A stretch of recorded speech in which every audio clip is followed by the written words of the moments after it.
Jeepers, guys! So if there's one thing that defines a researcher, it's that they're passionate about what they do. When I first came to Utah State University, I was awarded an undergraduate research fellowship.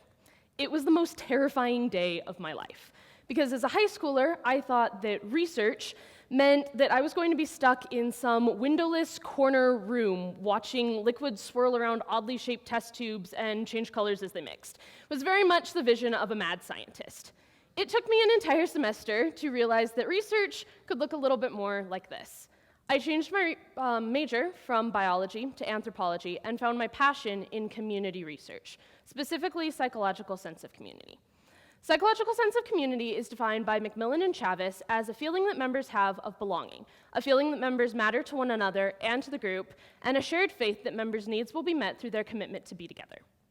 It is, to me, the one thing that everything else relates back to.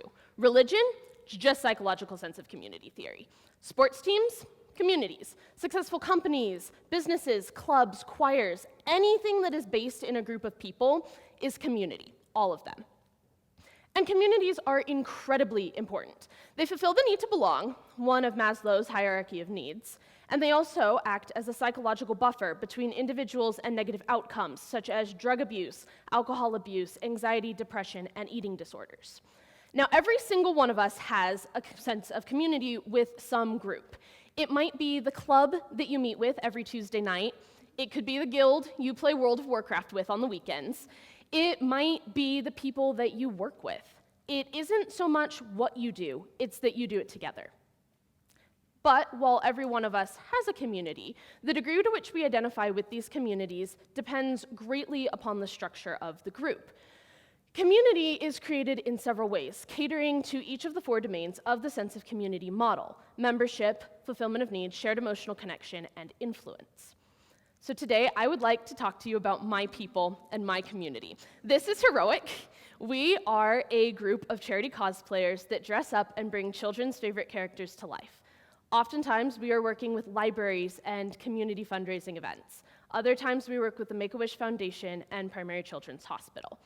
Heroic is actually uniquely situated as a perfect example for how to create community bonds, because unlike other groups, they use multiple methods within each one of these domains to create these community bonds among each other.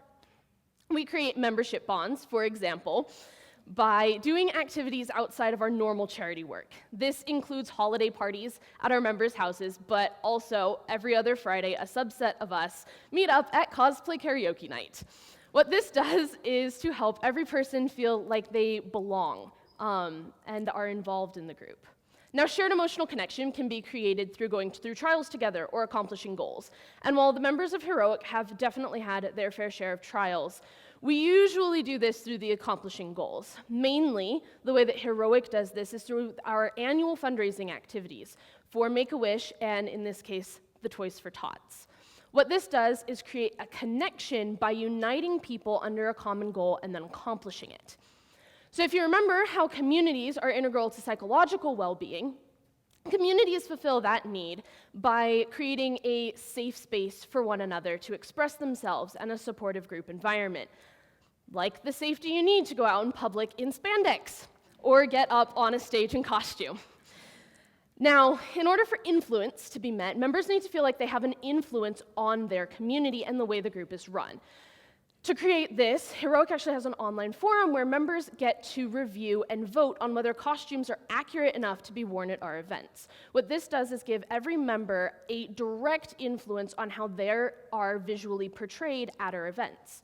Of course, the flip side of influence is also the influence a community has on other communities. It can be seen in the simple acts of service that one community gives to another, and that is where Heroic and my research thrives.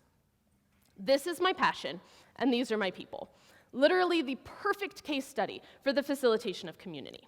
Now, research is my life. I am always questioning, always thinking about how to find meanings in my data. But cosplay is also my life. My roommates can attest that I rarely go a weekend without being in some sort of costume. My passion is that I can marry the two. Now, yes, we are absolutely the nerds that dress up and go to Comic-Con. And yes, I spend more time during the summer wearing corsets and spandex than most people will in their lifetimes. But this is a way for me to use my passion, my research, and my community to better the world around me. Because quite frankly, research without passion is pointless. So this right here is my passion. So what's yours? What is that one thing that everything else relates back to? Somewhere in between your community, your people, and that one question that has always nagged at the back of your mind is your passion. So look to where your people are. Find your people. It's where you'll find your passion. And vice versa. Find your passion. It's where you'll find your people. Thank you.